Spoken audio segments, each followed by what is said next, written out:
I never thought 2 crumpled bills could change my life forever. That's all it took to buy a forgotten wooden house at a county tax auction, $2 for a place everyone else had written off as worthless. The roof sagged, the walls leaned, and weeds swallowed the porch. I signed the papers as a joke and let the house rot in the shadows of Cedar Hollow. Then the wildfire came. It scorched miles of forest, swallowed homes worth millions, and left behind a wasteland. But by some miracle, my little wooden house survived. Suddenly, this wreck became the last untouched property in a newly declared luxury development zone. Developers swarmed with offers in the millions. Zillow valued it at 10, and I thought I had struck gold. But that's when the nightmare began. Out of nowhere, the HOA arrived, armed with fake maps, bogus fines, and a woman named Karen who claimed she now owned my land. Before we dive in, let me ask you this. Drop a comment with your location and local time. I want to see where in the world you're watching this from. When I first saw the listing for the house, I thought it was a typo. Wooden structure built 1,940 seconds abandoned, sold as is, $2 starting bid. $2. That's less than a cup of gas station coffee, less than a bottle of soda at the corner store. I figured someone would snap it up, but when I showed up to the county auction, the room was half empty. The courthouse smelled like mildew, the ceiling fan squeaked, and the clerk looked like she had been stapled to her chair since the Reagan administration. When the lot came up, Parcel 9B, Cedar Hollow District, nobody raised their paddle. Nobody except me. For fun, I lifted mine. The clerk squinted over her glasses. $2, she said flatly, like she was reading my fortune. Any other bids? Silence. She banged her little gavel. Sold. I signed the paperwork, paid with 2 wrinkled bills I pulled from my pocket, and walked out feeling like I'd just robbed the system. At the time, I didn't think much of it. The house was barely standing. Weather-beaten planks, a chimney that leaned like it was drunk windows broken out decades ago. The front porch creaked so loud it sounded like a scream every time you put weight on it. No electricity, no plumbing, no roof worth mentioning. It was less of a house and more of a wooden skeleton. I joked to my friends that I'd just bought kindling for the world's most expensive campfire. So I forgot about it. For 6 whole months I didn't set foot on that land. Life kept me busy, I worked, I traveled, I paid bills, I carried on. That house was just a funny story I'd bring up at the bar. Guess who owns a piece of Cedar Hollow real estate for $2? People laughed. I laughed too, until the fire. It started small, they said. A lightning strike in the dry hills west of town. Within hours, flames roared across the ridge like a monster unleashed. The sky turned blood orange. Winds carried sparks that leapt a mile at a time. I watched it on the evening news reporters broadcasting in masks as ash fell like snow around them. I shook my head, feeling bad for whoever still lived up there. I had no idea the fire was about to change everything for me. Days later, I drove out to Cedar Hollow just to see if my investment was still standing. What I found was surreal. Entire hillsides were blackened homes reduced to chimneys and ash piles. $1 million cabins with hot tubs and wraparound decks gone. The resort lodge that had hosted weddings every summer flattened. But there, stubborn as ever, was my crooked wooden house. Charred around the edges, sure. Roof half gone, absolutely. But it stood. Neighbors and developers alike looked at me differently after that. That's the miracle house, one guy muttered.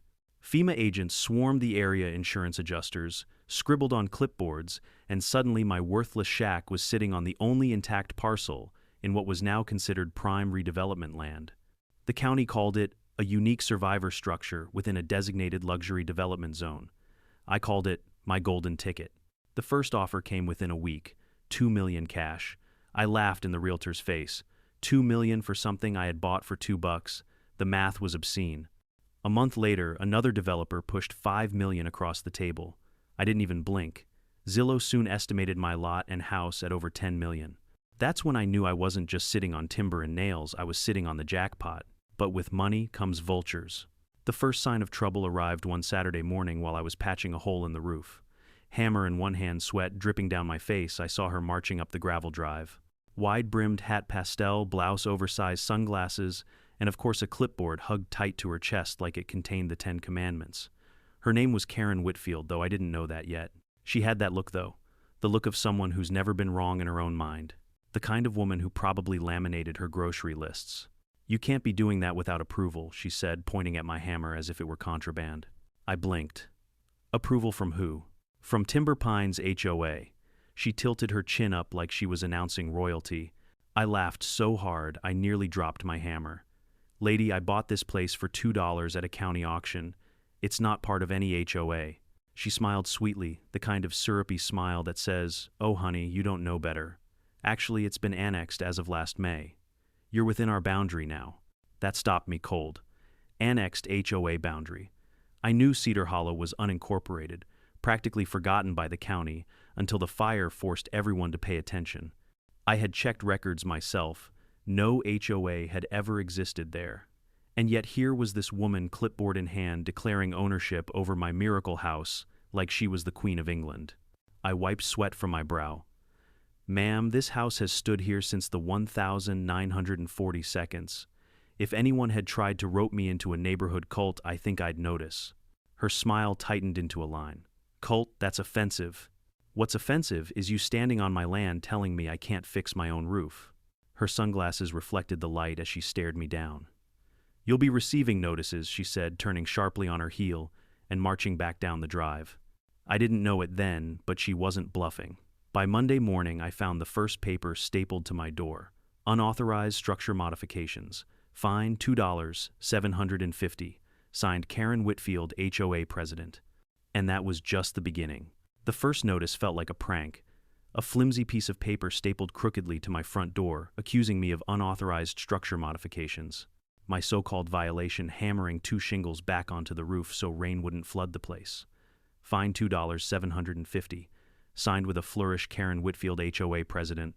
I crumpled it, tossed it in the trash, and laughed. Surely this was some overzealous woman playing HOA cosplay.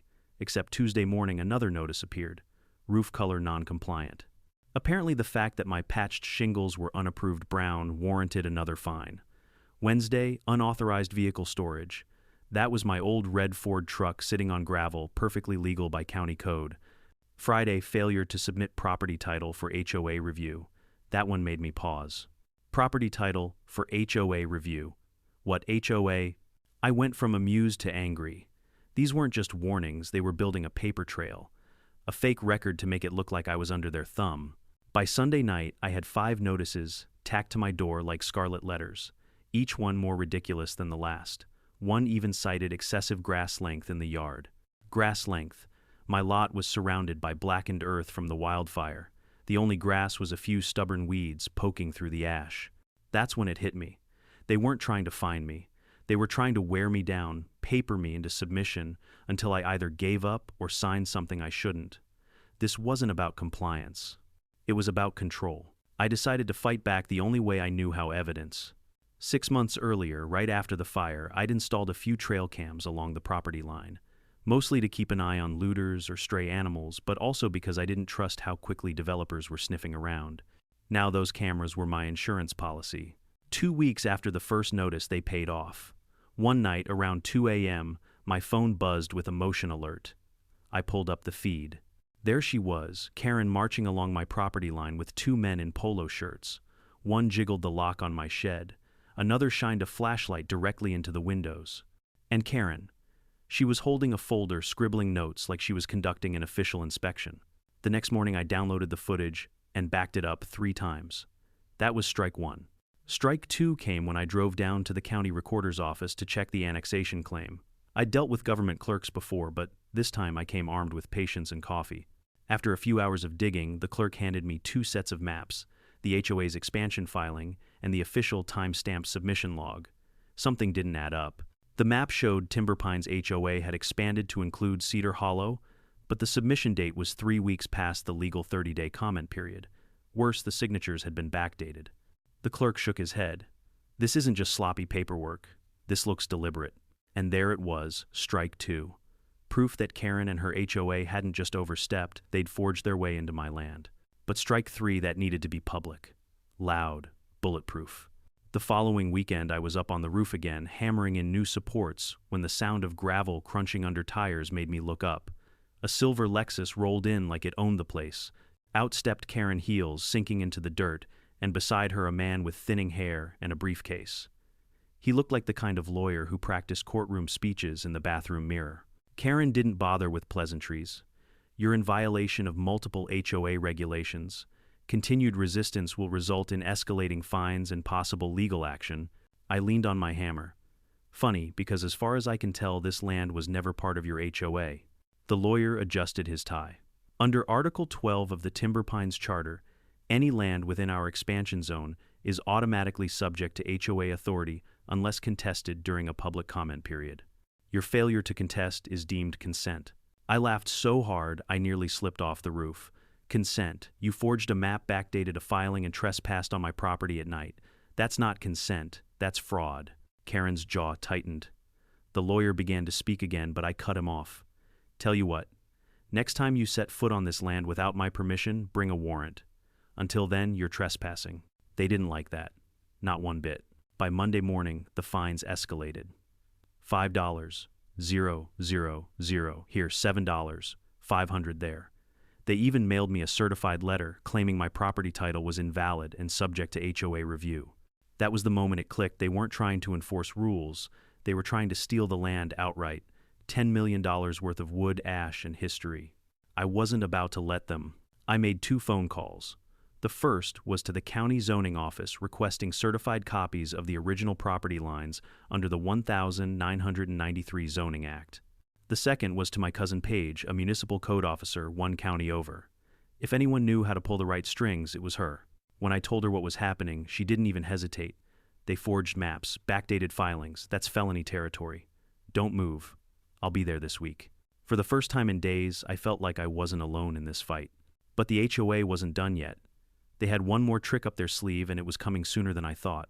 The following Thursday morning, I walked outside with a cup of coffee, only to find a bright orange envelope taped across my front door. In block letters, it read, "Final notice. Failure to submit title for HOA review." The fine listed this time was $10,000. 10 grand for the crime of owning my own house. I peeled it off slowly, chuckling to myself. Nice try, Karen. But behind that forced laugh, my hands were trembling. These people weren't letting up. They were doubling down. I called the county zoning clerk again. Run the annexation records one more time, I said. She sighed like I was a nuisance, but after a few keystrokes, she froze. Wait, she whispered. This map, it was filed after the deadline. And, oh my God, the metadata's been altered. She printed a certified copy and slid it across the desk to me. It had a timestamp proving the map was submitted late, then doctored, and the signature Karen Whitfield in bold ink. That was strike 2, clear as day. Back at the house, I went through the trail cam footage again. I paused on the frame where Karen's lackeys jiggled the lock on my shed. Zoomed in, their faces glowed ghostly in the infrared light. One even whispered, "Check the window." Karen stood behind them jotting notes. Trespassing, attempted unlawful entry, conspiracy, it was all there. I couldn't stop grinning. I had them. But I wanted to play this smart. Evidence is one thing, public humiliation is another. And Karen, she was the kind of woman who lived off reputation. She wore her title of HOA president like a crown. If I took that away, she'd crumble. That weekend, my cousin Paige drove up in her city-issued SUV. She pulled into my driveway like a sheriff at high noon, aviator sunglasses badge on her belt, clipboard in hand. She stepped out and scanned the property like she was already writing a violation notice herself. "Where's the paperwork?" she asked without even saying hello. I handed her a folder with everything, the forged map, the time-stamped filing, the trail cam footage on a flash drive. She flipped through it all, nodding. This isn't just sloppy. This is criminal acquisition of protected land. I raised an eyebrow. Protected? She smirked. Didn't you know Cedar Hollow was rezoned as a cultural conservation overlay back in the 90s? That means your property isn't just outside their reach, it's untouchable. Their expansion into this zone isn't just invalid, it's illegal. How illegal are we talking? I asked. She lowered her sunglasses and looked me dead in the eye. Felony level. Fraudulent land seizure under state conservation law. If they filed this, knowing the zoning restrictions, and they did, they could face serious charges. We're talking prison, not fines. Before I could process that, the crunch of tires on gravel pulled our attention to the road. A silver Lexus again. Out stepped Karen Heels, stabbing the dirt like she was trying to kill it. Beside her was the same thinning-haired lawyer with his cheap briefcase. Karen strutted forward. "We're here to resolve this misunderstanding," she announced like she was the queen of Cedar Hollow. Paige didn't even flinch. "Unless you've got a warrant, you're trespassing. Turn around." The lawyer raised a hand, fake politeness dripping from every word. "Our client represents Timber Pines HOA, duly expanded under Article 12 of our charter. This property falls within our jurisdiction." Paige cut him off like a knife. "Article 12 is subordinate to state zoning law. and your so-called expansion crossed into a conservation district without review, without notice, and without municipal approval. That's not a misunderstanding, that's a violation of Penal Code 555.18. Karen's smile twitched, cracking at the edges. There's no need for threats. We're neighbors, after all. Paige leaned in, voice steady as steel. You're not a neighbor. You're a private entity that filed fraudulent land claims to seize a $10 million property. The district attorney is going to want a word. The lawyer's face drained of color. He tugged at Karen's arm. Perhaps we should consult the board before further discussion. They retreated faster than they'd arrived, tires spitting gravel as they sped off. I turned to Paige, stunned. You think they'll back off now? She shook her head. People like Karen don't stop when they're caught. They double down. You've just backed her into a corner, and that's when she'll get dangerous. Sure enough, by the next morning, my phone buzzed with a call from an unfamiliar number. A man's voice came through, slick as oil. This is Bradley James, legal counsel for Timber Pines HOA. We're prepared to offer you a settlement. If you agree to voluntarily transfer your property title for review, the HOA will waive all outstanding fines. I nearly dropped the phone laughing. You mean if I hand you the deed, you'll stop extorting me? Wow, what a deal. Sir, he pressed, this is your last chance to avoid litigation. Bradley, I said, if you show up on my land again, it won't be litigation you need to worry about. It'll be the sheriff. Then I hung up. Later that day, Paige filed a formal incident report with the county sheriff's office. She attached the forged documents, the video footage, and the zoning maps. By evening, the sheriff himself called me. We're opening an investigation. Don't confront them directly. Let us handle it. But I knew Karen. She wasn't about to wait around. She was plotting her next move, and I needed to be ready. That night, sitting on my porch with the cicadas buzzing, I made myself a promise. They wanted a war. They were going to get one. The weekend after Paige filed the sheriff's report, things escalated from irritating to surreal. I woke up Saturday morning to find a neon yellow poster staked right into my front yard. In giant block letters, it declared property under HOA review, all activity suspended. Below in fine print, it listed a half-dozen violations, including unauthorized roof repair, non-compliant vehicle storage, and my personal favorite, failure to maintain aesthetic harmony. I tore the sign out of the ground so hard I almost pulled a muscle. It was laughable, but also chilling. They were broadcasting to the entire neighborhood that my land no longer belonged to me. By noon, Karen's Lexus was parked at the end of my drive again. She didn't even bother walking up this time. She stood by her car, hands on hips, staring like she was inspecting enemy territory. I stared right back from my porch, coffee mug in hand, daring her to step foot past the gate. She didn't. She just smirked, snapped a photo on her phone, and drove off. Documenting Paige muttered when I told her later. They're trying to create a false record. Don't worry, we'll dismantle it piece by piece. That Monday, Paige marched into the county recorder's office with me in tow. She wore her badge on her belt, her sunglasses perched just low enough to intimidate. We requested every single filing Timber Pines HOA had made in the last 2 years. The clerk, clearly nervous, retrieved a thick stack of documents. Paige flipped through them like a dealer handling cards. There, she said, slapping a map onto the counter. Filed 3 weeks after the legal deadline, backdated. Signed by Karen Whitfield. She held it up for the clerk. Do you certify this? The clerk swallowed hard. The timestamp shows late filing. I can issue a certified copy. Good, Paige said. And I'll need a sworn statement. The clerk blinked. Sworn. Yes, Paige said. Because this is about to become evidence in a felony investigation. The word felony hung in the air like smoke. By the time we walked out, I had a folder thicker than a phone book. Inside, indisputable proof that the HOA had overstepped, lied, and forged their way into Cedar Hollow. Paige grinned. Strike 3 is coming, cousin. And we'll make sure it lands where everyone can see it. The timing couldn't have been better. The town council had already scheduled a public meeting for Thursday evening. Normally these were boring affairs, road maintenance budgets, library funding, the occasional zoning variance, but word had spread about Timber Pines' sudden expansion. People were angry. Neighbors whispered about absurd fines and aggressive board members. Some even suspected the HOA had eyes on their land too. That Thursday I showed up early. The council chamber was already packed, standing room only. Local reporters hovered near the back, microphones ready. Homeowners filled every bench, their voices buzzing with anticipation. At the front, the council members shuffled papers nervously. And then, with the swagger of a queen entering court, Karen swept in. She wore a pearl necklace that gleamed under the fluorescent lights, and behind her trailed the same flimsy lawyer looking like a man walking into his own funeral. When public comment opened, Paige stepped forward. Clipboard in hand, her badge glinting, she didn't waste a second. "Ladies and gentlemen," she began, her voice sharp as steel, "the Timber Pines HOA has knowingly filed expansion documents that violate state conservation zoning laws. They attempted to seize private property through fraudulent claims, falsified dates, and illegal trespass. We have surveillance footage, time-stamped filings, and certified records to prove it." A murmur rippled through the crowd. Reporters scribbled furiously. I glanced back to see Karen stiffen in her seat, jaw-locked eyes narrowed at Paige like daggers. Paige held up the forged map for everyone to see. This was filed weeks after the deadline, illegally backdated and signed by HOA President Karen Whitfield. And here, she clicked a remote, and the projector flickered to life, displaying grainy black and white footage from my trail cams. The entire room gasped as Karen and her cronies appeared on screen, flashlights in hand, jiggling the lock to my shed in the dead of night. "Attempted unlawful entry," Paige said matter-of-factly, "on land that was never under their jurisdiction." The room erupted. Shouts of shame and "lock them up" filled the air.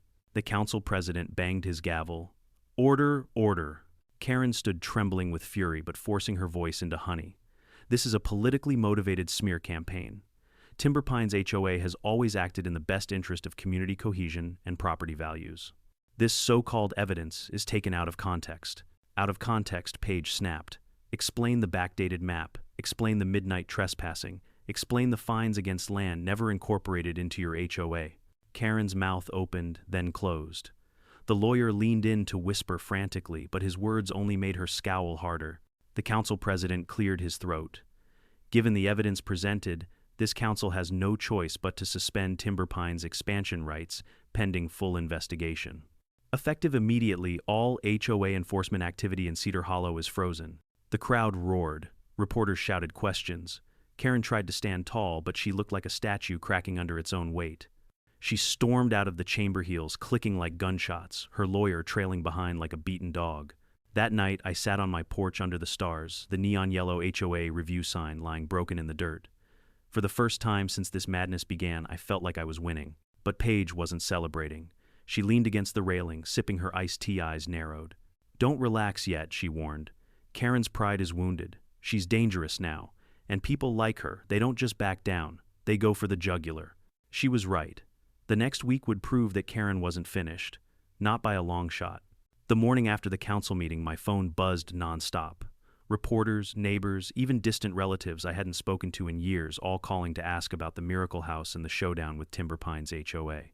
My face wasn't on the evening news, but my trail cam footage sure was. Every local station ran the clip of Karen creeping around my shed like a raccoon caught stealing garbage. For a brief moment it felt like the storm was over. The council had frozen HOA activity, the public was outraged, and I thought Karen would crawl back into whatever suburban cul-de-sac she'd come from. But that peace lasted about as long as a cold beer in July. By Monday, an envelope slid under my door.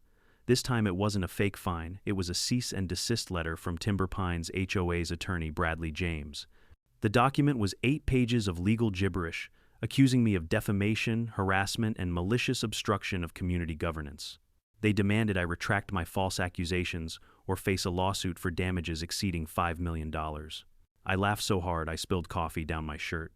$5 million for calling out their fraud. It was absurd. But Paige didn't laugh. "This isn't a joke," she said, skimming the letter. "They're building a countersuit strategy. If they can't win the land, they'll try to bury you in legal fees." She was right. HOA bullies thrive on attrition, scaring people into silence with the sheer weight of paperwork and threats. But I wasn't about to fold. I called Daniel Ruiz, the county deputy assigned to Paige's report. Ruiz was a quiet, steady guy, the kind who probably alphabetized his sock drawer. He came out to the house, took one look at the cease and desist, and shook his head. "This is intimidation, plain and simple. But if we can prove fraudulent intent behind their filings, this becomes a criminal conspiracy case. That changes the game." I handed him the trail cam footage, the certified zoning maps, and copies of every notice Karen had stapled to my door. He tucked them into a folder with meticulous care. "We'll need more," he said. "Something that shows financial motive. People don't risk felony charges without expecting a payday." He wasn't wrong. The fines alone didn't add up to $10 million. There had to be something else driving Karen's obsession. That something revealed itself later that week. A knock on my door startled me around dusk. When I opened it, I found a man in his 70s, tall but stooped, holding a battered leather briefcase. His eyes were pale, his voice soft but steady. "Name's Miles Harland," he said. "I started Timber Pines HOA 30 years ago." He blinked. "You started it?" He nodded. "Back then it was just a way to keep folks from painting their sheds neon green. Nothing serious. But I heard about what's happening now, and it's not what I built." He settled into the rocking chair on my porch, opened his briefcase, and pulled out a stack of old documents, meeting minutes, handwritten notes, and the original HOA charter. "This," he said, tapping a yellowed page, "is the version we passed in 1998. Notice anything missing?" I scanned the page. There, in red ink, was a line struck through expansion into conservation districts, permissible upon board vote. "We killed that clause," Miles explained. "Too much room for abuse. But it looks like Karen and her crew resurrected an old draft one we rejected. They filed it as if it were law." My jaw clenched. So they've been running their whole scheme on a version of the charter that hasn't been valid in 26 years. Miles nodded grimly. "That's not just fraud, that's forgery." I copied every page, thanked him, and promised the council would see it. As he left, he gripped my shoulder. "They won't stop until they're stopped. Don't underestimate her." Paige nearly jumped for joy when she saw the documents. This is it, the smoking gun. She immediately contacted the district attorney's office. The DA assigned the case to Celeste Ontiveros, a sharp-eyed prosecutor with a reputation for tearing fraud apart like a buzzsaw. When we met at the courthouse, she flipped through the papers, nodding. "We've got fraudulent filings, trespassing, falsification of records, and attempted land theft. But I'll tell you what makes this airtight." She held up the page Miles had annotated. "We have testimony from the original founder of the HOA. He can swear under oath this clause was struck decades ago. That's devastating in court." I felt a surge of hope but also dread, because if Celeste could see how damning this was, so could Karen. Sure enough, that Friday night I caught headlights sweeping across my driveway at midnight. I grabbed my flashlight and stepped onto the porch. A dark SUV idled at the end of the gravel engine, humming. For a long moment no one moved. Then slowly the vehicle backed away and disappeared into the trees. It wasn't just fines anymore. It was intimidation.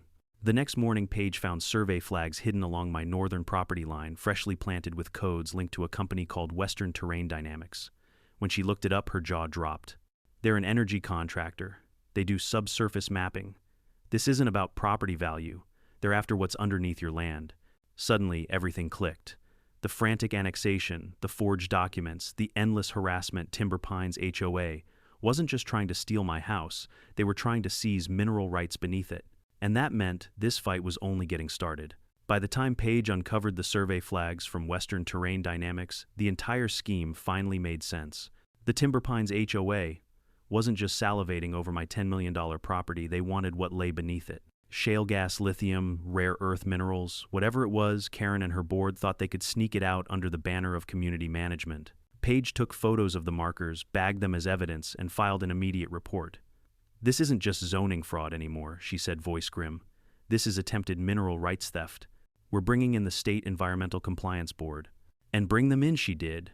Within days, word spread like wildfire. By Thursday evening, the town council chamber looked less like a sleepy municipal hall and more like a courtroom drama.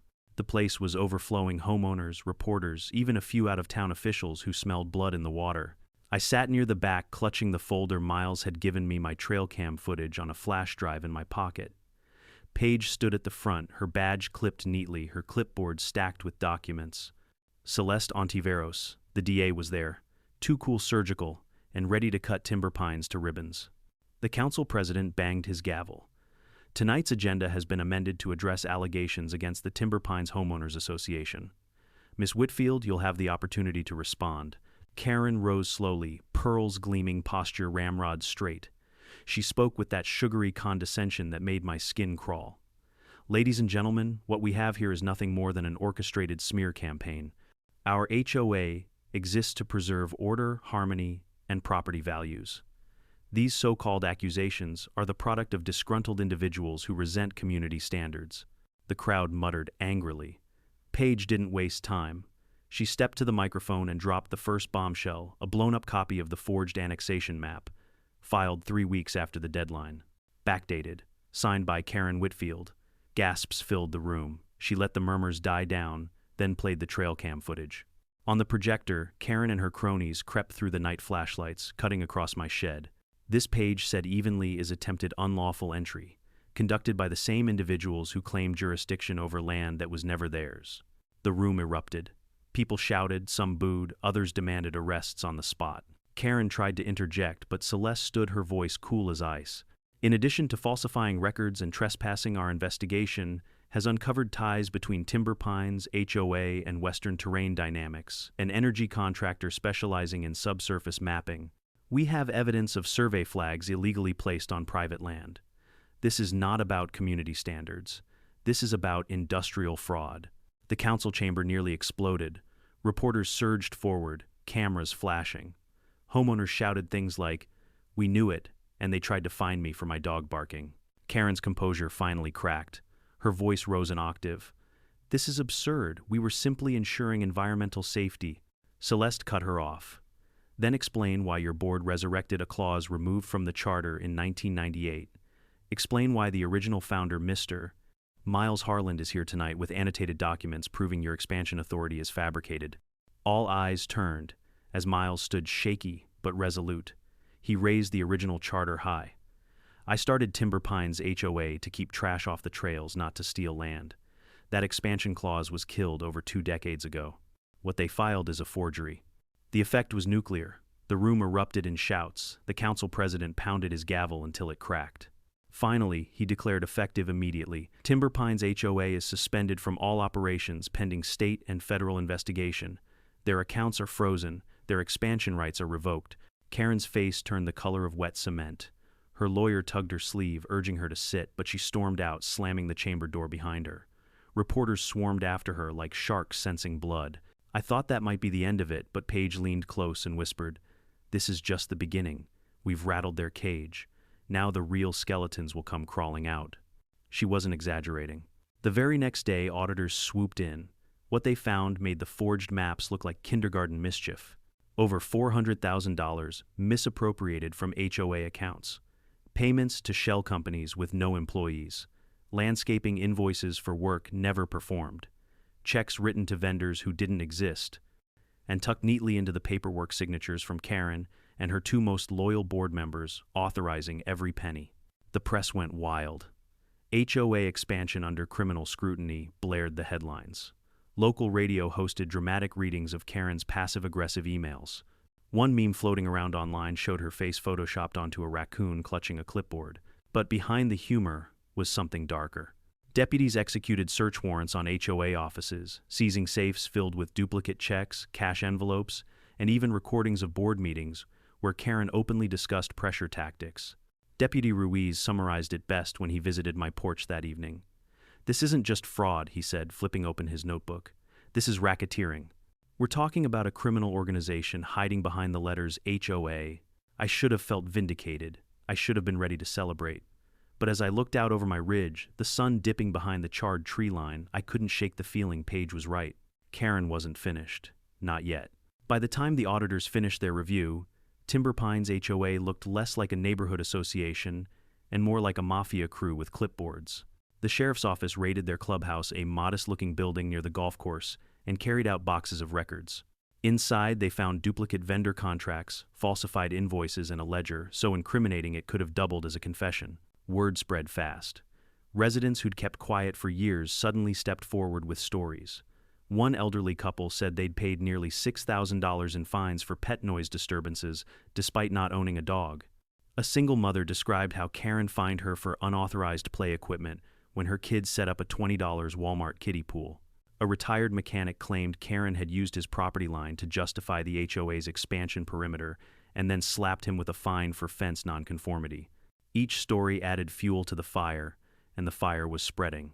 Celeste Ontiveros, the DA, held a press conference on the courthouse steps. She spoke with that same calm, surgical tone I'd seen before, but the words cut like blades. The Timber Pines Homeowners Association has engaged in a pattern of fraudulent activity, including falsification of public documents, embezzlement, racketeering, and attempted land theft. Arrest warrants have been issued for multiple board members, including President Karen Whitfield. Reporters swarmed the microphones. "What about the $10 million property at the center of this case?" one shouted. Celeste glanced at me, then back to the cameras. "The property in question is privately owned and protected under state conservation law. Any attempt to annex it was, and remains illegal." That night my phone lit up with calls and texts. Some congratulated me. Others warned me. A few even asked if I was planning to sell now that the land's value was secured. But I wasn't thinking about selling. I was thinking about survival. Because if Karen was cornered, she'd lash out. Sure enough, the retaliation came. 2 days later, a black SUV idled at the edge of my driveway. The windows were tinted, the engine running. No one got out. It just sat there for half an hour before driving off. That same night, I found tire tracks cut into the dirt road near my shed. Someone had been back. I called Ruiz. He arrived the next morning, notepad in hand. "They're testing you," he said quietly, "seeing if you'll crack. Don't. We've got subpoenas issued for their bank accounts. Once those records come in, it's game over."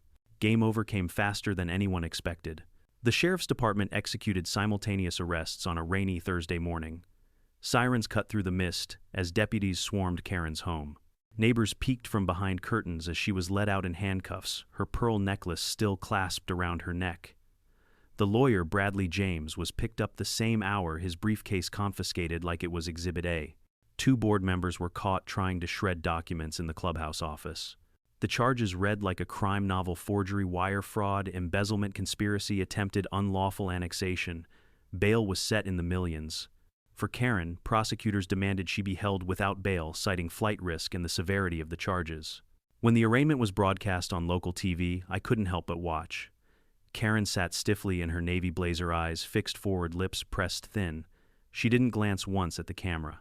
When the judge read out maximum sentence of up to 12 years, her lawyer's face turned the color of old paper. But the real climax came at the sentencing hearing months later. Celeste asked me to testify. At first, I didn't want to. I hated public speaking, and I'd had my fill of HOA drama for a lifetime. But then I thought about the neighbors, the single mother, the retired mechanic, the elderly couple who'd paid thousands for phantom fines. They hadn't fought back because they didn't think they could. Someone had to stand for them. So I stood. I bought a wooden house for $2. I told the court. At first it was a joke. Then a wildfire turned it into a miracle. And when it became valuable, people came crawling out of the woodwork waving clipboards and calling themselves a community.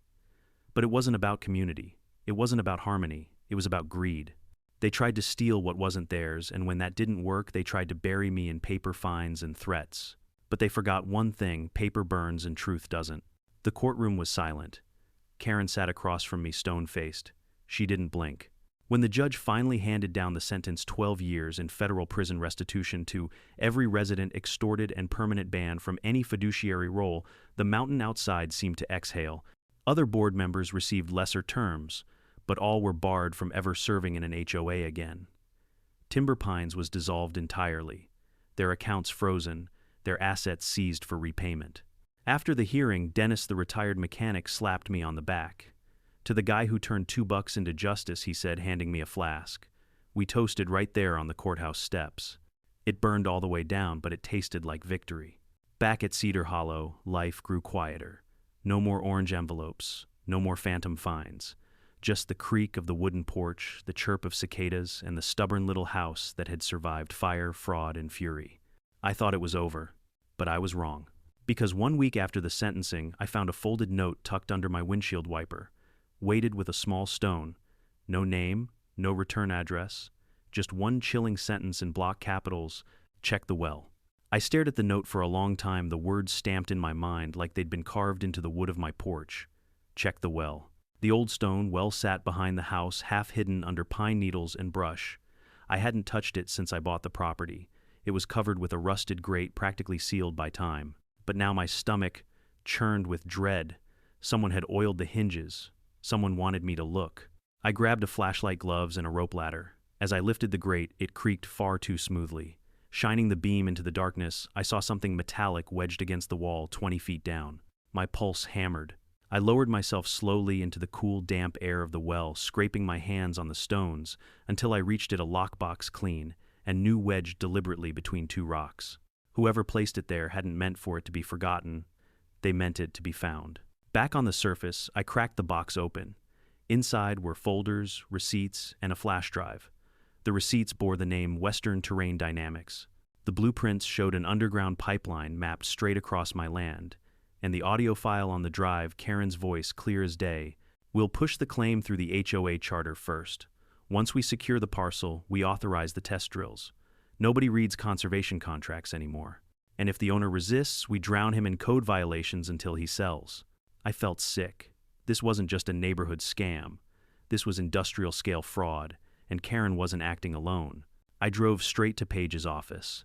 She slipped on gloves, plugged the drive into her laptop, and within seconds her expression hardened.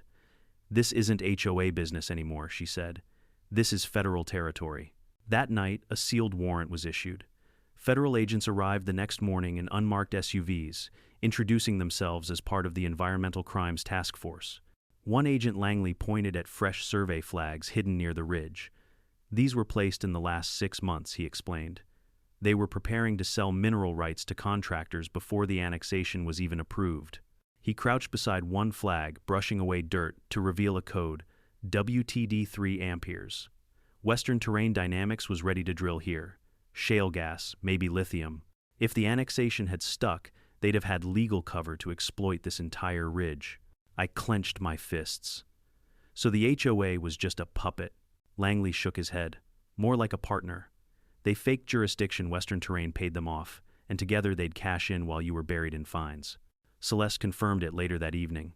Between the forged filings, the trespassing, the embezzlement, and now industrial fraud, we're looking at racketeering and wire fraud on a federal level. This could involve the Department of the Interior. It's bigger than a corrupt HOA. It's organized crime disguised as community management. The arrests came quickly. Federal marshals swept up the remaining board members still clinging to their positions. Western Terrain's offices were raided, their servers seized. A leaked memo revealed they'd knowingly accepted Timber Pine's forged annexation documents as legal cover to start environmental surveys. Their CEO resigned within hours. Karen, already behind bars awaiting trial, was slapped with fresh charges: racketeering, attempted mineral theft, and conspiracy with corporate entities. Her pearl necklace wasn't going to save her this time. The town exploded in outrage. At a special council meeting, residents stood one after another to tell their stories: every bogus fine, every threat, every sleepless night caused by HOA harassment. The council voted unanimously to dissolve Timber Pines permanently. New ordinances were passed. No HOA expansion could ever be approved without a 2/3 vote of affected property owners and independent state zoning review. When it was my turn to speak, I stood at the podium, hands gripping the wood. I bought a wooden house for $2. It was supposed to be a joke, a forgotten relic, but greed turned it into a battleground. This wasn't about lawn care or roof color. It was about power, money, and the arrogance of people who thought a clipboard made them kings. Well, kings fall. And this house still stands. The room erupted into applause, not polite but thunderous, like a collective exhale after years of suffocation. Life after Timber Pines felt strange, quiet. The mailbox stayed empty.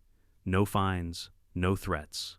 Just the creak of the porch boards, the rustle of pines, and the stubborn little house that had survived everything, thrown at it fire, fraud, and fury. I rebuilt slowly, replaced the roof with reclaimed cedar shingles, restored the old stone chimney, planted wildflowers along the ridge where blackened earth once lay.